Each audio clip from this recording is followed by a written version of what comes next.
Mwenyekiti wa bodi ya chuo cha kumbukumbu ya Mwalimu Nyerere, Steven Wasira, amewataka vijana kutokubali kutumiwa kuhatarisha amani ya nchi kwa kivuli cha kudai haki zao. Wasira amesema kuna baadhi ya taasisi zisizo za kiserikali zinawahonga vijana kwa fedha ili kuweza kuwashawishi kufanya vurugu, huku wakijificha nyuma ya madai ya kutetea haki. Wasira amesema hayo leo Jumatatu Disemba 1 katika mahafali ya 10 ya chuo hicho kampasi ya Zanzibar yaliyofanyika Bububu wilayani Magharibi A, mkoa wa Mjini Magharibi. Amesitiza kuwa haki haiwezi kupatikana kwa vurugu amani ya nchi, badala yake kufanya hivyo kunaweza kusababisha watu kupoteza haki za msingi ikiwemo kuishi. Wasira ameongeza kuwa vijana wanapaswa kulinda amani iliyopo ili waweze kupata haki wanazozitaka kwa njia sahihi. Nchi hii haina hati miliki ya mtu, ipo kwa ajili ya Watanzania wote. Kwa maana hiyo kila mmoja ana wajibu wa kutunza amani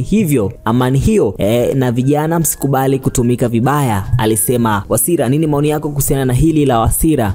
Vijana msitumike vibaya. Kwa mujibu wake ni kwamba vijana wengi wamekuwa wakipewa fedha na baadhi ya makampuni, lakini pia watu wengine tofauti ili kuweza kuharibu amani ya nchi yao.